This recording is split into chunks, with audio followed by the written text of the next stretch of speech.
books, and DVDs are available online at charlescaps.com. Through the website, you can listen to this radio program again and subscribe to our podcast. This broadcast is sponsored by Charles Capps Ministries and our listeners in this area. Charles Capps. You don't have to wait till you get to heaven to experience some victory. You resist the devil and he'll flee from you. With concepts of faith. Now, when you read in the Word that you should love your neighbor as yourself, and you don't love your neighbor as yourself, the Word has just chastened you. And when you read over there that love does not behave itself unseemly, and you do behave yourself unseemly, the Word has just chastened you. Weekdays at 8:17 a.m., the Las Vegas Valley's best news radio. The views, opinions, and conclusions expressed in the upcoming program are those of the participants and program owners and not necessarily those of Las Vegas Broadcasters Incorporated or its employees, management, or owners.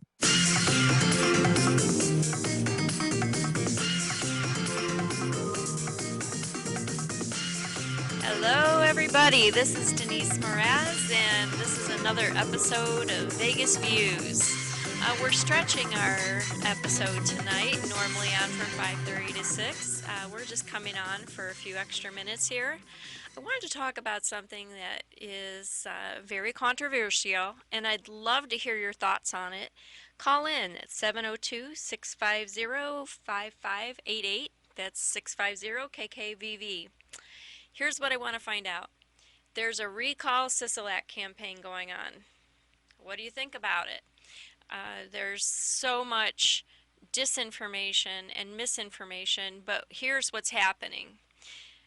Governor Sisolak, I believe, is violating our right for due process in essentially house arresting us. And how he's done this is he issued stay-at-home orders for everybody in Nevada. Now, there's information out there that these stay-at-home orders are really for a purpose to keep people safe during the time of mass arrest. That's one narrative. The other narrative is that there is a coronavirus and that everybody could spread the virus. Now let's talk about coronavirus for a second. Coronavirus is labeled on the flu shot as a side effect. So if you had the flu shot, it's likely implausible you carry the antibody if you've not already been ill. But let's look at our TAM cards. There is a privilege license in Clark County to work with food service, and it's through the Service Employee International Union, the SEIU. Now, Governor Sisolak, on the very first day of the crisis, he announced that the SEIU should receive full benefits for full pay. This is the group that he favored first.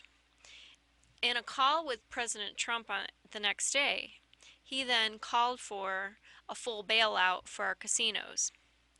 Now, casinos employ hundreds of thousands of people, around 200,000 in Nevada.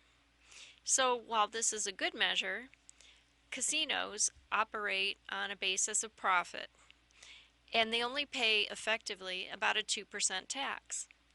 So if they only pay that much tax, and you and I working from our labor, using our time, producing a good or service is taxed at, say, 20 or 30%, is it fair that they get a bailout? Number one, I want to hear your thoughts. Number two, the SEIU workers that were working there were required to get their TAM card to get a flu shot, and it's compelled. Is it mandated or mandatory? Basically, they're told that they should get one, and pretty much everybody follows the recommendation. But getting the flu shot gives you coronavirus as a side effect. So, how can we, interpret all this? And here's something else.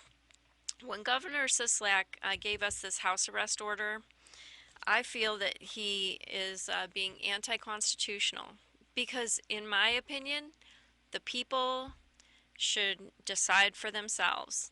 I think everybody here can follow Dr. Shiva's protocols. Here's the protocol. Assess where you are in a group, and you can look up Dr. Shiva on the internet. Find out where you fall in a category of 4 different types of people, whether you're very concerned and have a lower immunity system or some kind of complication, or if you're a relatively healthy person and you're out there and you're listening, and you're, just going about your daily business. Because honestly, if everybody has coronavirus, then we're living now in a culture where we're being afraid of each other, and we're looking at each other sideways if somebody's wearing a mask, if somebody's not wearing gloves, and it's dividing us. But that was the purpose of it in the first place. So there's that.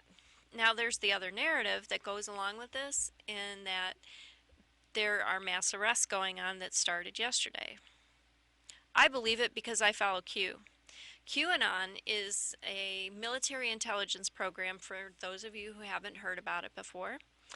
And Q has given us so much information on what's coming up. So if you look at the Q posts, we see that the most amazing event in our lifetime occurred last Friday. Why isn't the mainstream media covering it? Well, because let me just say, first of all, I feel that this event is a Class A miracle. Secondly, everybody that has tried this before Trump has failed only because they were killed. I think most of you probably know that the Federal Reserve was nationalized last week by Trump when he merged it into the U.S. Treasury. So we know that the cabal, the globalists, don't want to lose their control, their power, and their ability to enslave us with the Federal Reserve. And of course, all that was done by the act in so let's go back to the story of the Titanic. It all ties in. On the Titanic were the globalist bankers. They were on a cruise in the North Atlantic, and 3 that were dissenting for globalist control of America's bank didn't make it. They weren't offered the lifeboats. They sunk, entombed down to the bottom of the North Atlantic. So I go back to, all of this is going on, but what came up before this was the coronavirus. And the coronavirus had a ramp-up time. There was the Event 201 in October that started it off. That was a pandemic response conference held by Bill Gates Foundation, Bill and Melinda Gates, as well as John Hopkins. Now, anybody that's following this knows that this Event 201 was essentially, I'll call it a pandemic response conference. And in the conference, they showed us how they would respond to various scenarios. So it was all, and I've seen the word plandemic. I think it's a perfect word. It's a perfect word because it really describes what's going on with us right now. And that is, we're living in a red pill reality that we need to embrace and not run away from. And if we sit around in our homes and not use our resources, not go out, not economically be a part of the world around us, the global depression that the coronavirus sought to create will happen. But we can fight back. And I'm going to talk more about that in the show starting at 5:30 about fighting back. Because I believe that that's what God calls us to do. He doesn't say sit around and just pray about it, in my opinion. No, he gave us a brain for thinking. He gave us the ability to use Socratic method for critical thinking. He gave us hands. We have, all of us, our own resources that we can use. And I say that being on house arrest, essentially, is counterproductive and it's not part of God's plan. You tell me, what do you think? I'd love to hear from you. And living in today's world, in this Class A miracle, I believe that we're having what I call a reverse apocalypse. So, who out there has read the books Left Behind, the Left Behind series? I read them a long time ago. If you haven't read them, the first book, Left Behind, starts off with all of the God-fearing, godly-thinking people were essentially raptured out of, off the planet Earth, and all of the rest of the people were left on planet Earth to then struggle through all of the obstacles. And it became sort of like a drama that is a survivalist drama, and it goes into a lot of storylines. And I read it 30 years ago, so you know, I'm not going to list all the small stories, but that's the gist of the book. Well, this is kind of interesting because look at our house arrest situation right now. You can only go out for gas, groceries, or to a gun store. Well, we're living in a state in Nevada where our gun grabber governor wants to deny us our Second Amendment rights. He wants to deny us our First Amendment rights to gather and not go to church. He would like to have all control over us. But Trump came in, dropped down, and gave us a federal mandate that gun stores must stay open. Now, this is also a Nevada revised statute that gun stores should stay open.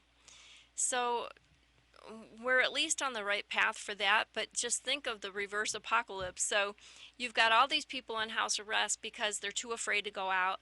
These are your every town people fans. They're for gun control because it scares them. They don't know how to defend themselves. They don't have the right information. They don't have the skills.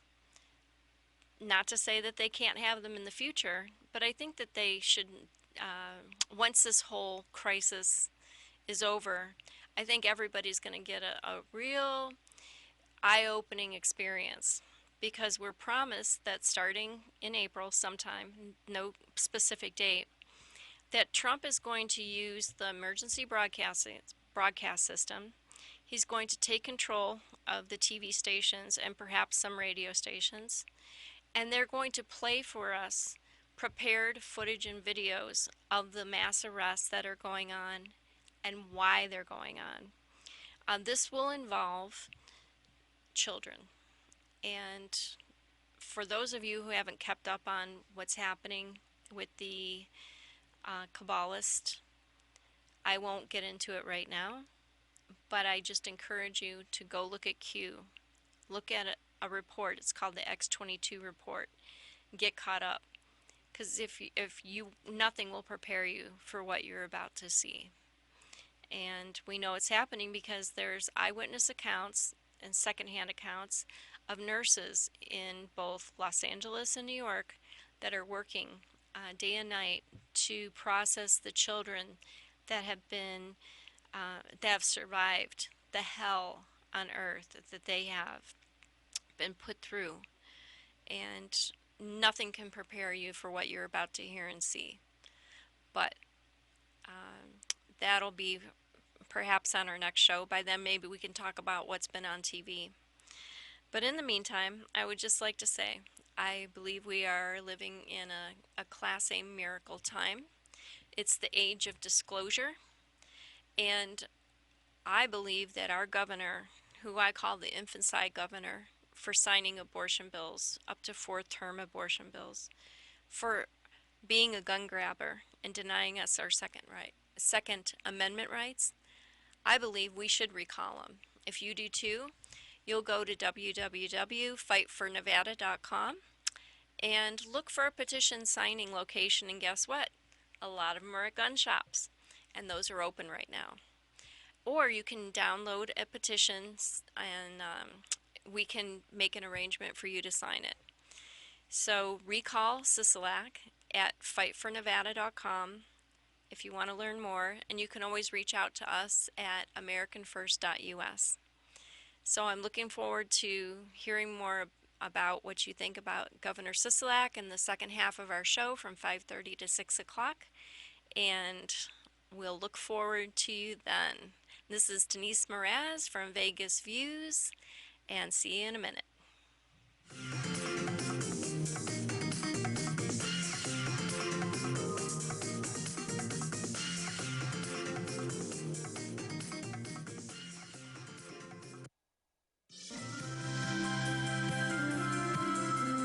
Hey, let me tell you why you should listen to KKBV. It helps to enlighten you spiritually. There's deep